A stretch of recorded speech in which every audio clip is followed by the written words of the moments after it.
Hello friends, welcome back. അപ്പോൾ ഇന്ന് ഞാൻ വന്നേക്ക് റെഡ് വെൽവെറ്റ് കേക്കിൻ്റെ വീഡിയോ ആയിട്ടാണ് വന്നിരിക്കുന്നത്. ഹാർട്ട് ഷേപ്പിനെ കേക്ക് നമ്മളൊന്ന് റെഡിയാക്കി എടുക്കുന്നത്. 1/2 kg കേക്കാണ് ഞാൻ റെഡിയാക്കുന്നത്. അപ്പോൾ ഏറ്റവും അതാണെങ്കിൽ ഞാൻ സ്പഞ്ച് റെഡിയാക്കി വെച്ചിട്ടുണ്ടായിരുന്നു. ഇന്ന് നമ്മളാണെങ്കിൽ സർക്കിൾ ഷേപ്പിൻ്റെ കേക്ക് നമുക്ക് ഹാർട്ട് ഷേപ്പ് എങ്ങനെയാണ് നമ്മൾ റെഡിയാക്കുന്നത് അതും നമ്മളൊന്ന് കാണുന്നുണ്ട്. ഷേപ്പ് എങ്ങനെ അതിന് കൊടുക്കുന്നതെന്ന്. അപ്പോൾ നിങ്ങൾക്ക് വേണമെങ്കിൽ 4 ലെയർ വരെ ആക്കാം കേട്ടോ. പക്ഷേ ഇത് 3 ലെയർ ആക്കിയാൽ മതി, ഒത്തിരി ഹൈറ്റ് വരും നിങ്ങൾക്ക്. അപ്പോൾ അത് നിങ്ങൾ ലാസ്റ്റ് നോക്കുക, നിങ്ങൾക്ക് മനസ്സിലാവും തീർച്ചയായിട്ടും. അപ്പോൾ അത്രയും നല്ല ഹൈറ്റഡ് കേക്കായി റെഡിയാവുന്നത്. അതുകൊണ്ട് 3 ലെയർ ആയിട്ട് ഞാൻ കട്ട് ചെയ്തിട്ടേ ഉള്ളൂ. ഷുഗർ സിറപ്പ് കൊണ്ട് സോക്ക് ചെയ്യുക. 3 ലെയറായിട്ട് കട്ട് ചെയ്തതിന് ശേഷം ഫസ്റ്റ് ലെയർ വെച്ച് കൊടുക്കുക, ഷുഗർ സിറപ്പ് സോക്ക് ചെയ്ത് കൊടുക്കുക. അതിന് ശേഷം ഞാൻ ക്രീമിനകത്താണെങ്കിൽ വൈറ്റ് ചോക്ലേറ്റ് ഗനാഷ് ഞാൻ ആഡ് ചെയ്ത് കൊടുത്തിട്ടുണ്ട്. അതുകൊണ്ട് നമ്മൾ ഐസിങ് ചെയ്ത് കൊടുക്കുന്നത്. അതിൻ്റെ മേളിൽ കൂടെയും വൈറ്റ് ചോക്ലേറ്റ് ഗനാഷ് ഒഴിച്ച് കൊടുക്കും. പിന്നെ വൈറ്റ് ചോക്കോ ചിപ്സും ആഡ് ചെയ്ത് കൊടുക്കുന്നുണ്ട്. അപ്പോൾ നല്ല റിച്ച് ആയിട്ട് നല്ല അടിപൊളി ടേസ്റ്റാണ് കിട്ടുന്നത്. വൈറ്റ് ചോക്ലേറ്റ് ഗനാഷ് ആണെങ്കിൽ ഡാർക്ക് ചോക്ലേറ്റ് ഗനാഷ് ആണെങ്കിലും എല്ലാ റേഷ്യോ ഒന്ന് തന്നെയാണ് കേട്ടോ. ഡബിൾ ബോയിൽ മെത്തേഡിൽ മെൽറ്റ് ചെയ്താൽ മതി. 1:2 റേഷ്യോയിൽ നമുക്ക് ചോക്ലേറ്റ് വയ്ക്കാം. എന്ന് വെച്ചാൽ 2 കപ്പ് ചോക്ലേറ്റ് എടുക്കുകയാണെങ്കിൽ 1 കപ്പ് നമുക്ക് വിപ്പിംഗ് ക്രീമോ അല്ലെങ്കിൽ ഫ്രഷ് ക്രീമോ എടുത്തിട്ട് ഡബിൾ ബോയിൽ മെത്തേഡിൽ മെൽറ്റ് ചെയ്തെടുക്കുക. അതിനകത്ത് വേണമെങ്കിൽ 1 ടീസ്പൂൺ നമുക്ക് ബട്ടറും കൂടെ ആഡ് ചെയ്ത് കൊടുത്താൽ മതി. അപ്പോൾ നമ്മുടെ ചോക്ലേറ്റ് ഗനാഷ് നമുക്ക് റെഡിയായി കിട്ടും. അപ്പോൾ ഇത് മൊത്തം ലെയർ ഞാൻ വെച്ച് കൊടുത്തിട്ടുണ്ട്. ക്രം കോട്ട് ചെയ്തിട്ട് ഒരു 15 മിനിറ്റത്തേക്ക് ഞാനാണെങ്കിൽ ഫ്രിഡ്ജിലായിട്ട് സെറ്റ് ആക്കാനായിട്ട് വെച്ചിട്ടുണ്ട്. നമ്മളാണെങ്കിൽ എപ്പോഴും ഉണ്ടാക്കുമ്പോൾ റെഡ് വെൽവെറ്റോ അല്ലെങ്കിൽ വൈറ്റ് വെനില കേക്ക് ഉണ്ടാക്കുവാണെങ്കിലും ക്രംസ് ഒത്തിരി ഇളകും. ചോക്ലേറ്റിനകത്ത് അത്രയധികം ക്രംസ് ഇളകാറില്ല.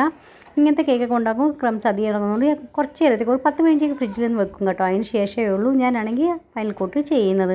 അപ്പോൾ നിങ്ങൾ കണ്ടില്ലേ, ആദ്യം നമുക്ക് മാർക്ക് ചെയ്യുക, നമ്മളെങ്ങനെ പ്ലസ് പോലെ ഇങ്ങനെ ചെയ്യുക. അതിന് ശേഷം നമുക്ക് ഒരു സൈഡ് ഏത് സൈഡിലാണ് നമ്മൾ കട്ട് ചെയ്ത് വെക്കുന്നതെന്ന് വെച്ചാൽ ആ സൈഡിൽ ഇച്ചിരി അധികം സ്ഥലം വെക്കണേ. അങ്ങനെ വേണം ചെയ്യാനായിട്ട്. നിങ്ങൾക്ക് മനസ്സിലായെന്ന് തോന്നുന്നു. എന്തെങ്കിലും ഡൗട്ട് ഉണ്ടെങ്കിൽ എന്നോട് ചോദിച്ചാൽ മതി. തീർച്ചയായിട്ടും നിങ്ങൾ ഡൗട്ട് ഞാൻ ക്ലിയർ ചെയ്യുന്നതായിരിക്കും. എന്നെടുക്കുന്നതാണെങ്കിൽ കുറച്ച് ഞാൻ ഒരു ഷേപ്പ് ഹാർട്ട് ഷേപ്പ് പ്രോപ്പർ കിട്ടാനായിട്ട് ഞാനാണെങ്കിൽ ഇതുപോലെ കട്ട് ചെയ്ത് കൊടുത്തിട്ടുണ്ടായിരുന്നു. ഇനി നമുക്കാണെങ്കിൽ ചോക്ലേറ്റ് ഗനാഷ് ആഡ് ചെയ്തിട്ട് ക്രീമും കൊണ്ട് തന്നെ ഐസിങ് ചെയ്ത് കൊടുക്കും. ഇത് കസ്റ്റമർ തന്നെ സെലക്ട് ചെയ്ത് തന്ന ഡിസൈനായത്. അപ്പോൾ സെയിം അതുപോലെ നമ്മൾ ചെയ്ത് കൊടുക്കുന്നത്. ഇതുപോലെ നന്നായിട്ട് ഫിനിഷിങ് ചെയ്ത് കൊടുക്കുക. അതിന് ശേഷം മേളിൽ നിന്ന് കുറച്ച് ലെയർ ചെയ്യാനാണെങ്കിൽ ഒരു ചെറിയ കനം കുറഞ്ഞൊരു ലെയർ ഞാൻ മുറിച്ചെടുത്തിട്ടുണ്ടായിരുന്നു കേട്ടോ. നമുക്ക് ആണെങ്കിൽ അതിൻ്റെ ആണെങ്കിൽ മേളിൽ ക്രംസ് ഇടാനായിട്ടാണ് നമ്മളങ്ങനെ ചെയ്യുന്നത്. അപ്പോൾ അതാണെങ്കിൽ എടുത്തിട്ട് ഇപ്പോൾ പാനിലാണെങ്കിൽ ഒന്ന് ഡ്രൈ റോസ്റ്റ് ചെയ്തെടുക്കുക.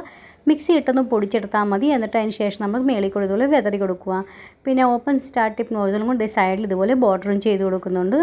അപ്പോൾ ഇത്രയേ ഉള്ളൂ കേട്ടോ ഇന്നത്തെ വീഡിയോ നിങ്ങൾക്ക് എല്ലാവർക്കും ഇഷ്ടമായെന്ന് വിചാരിക്കും. ഇഷ്ടമാവുകയാണെങ്കിൽ ലൈക്ക് ചെയ്യാനും ഷെയർ ചെയ്യാനും സബ്സ്ക്രൈബ് ചെയ്യാനും മറന്നുപോലെ. നാളെ എന്തൊക്കെയാണ് വീഡിയോസൊക്കെ കാണാൻ താല്പര്യമുള്ളതെന്ന് വെച്ചാൽ തീർച്ചയായിട്ടും അറിയിക്കുവാണെങ്കിൽ നിങ്ങൾക്ക് വേണ്ടിയിട്ട് കൊണ്ടുവരുന്നതായിരിക്കും.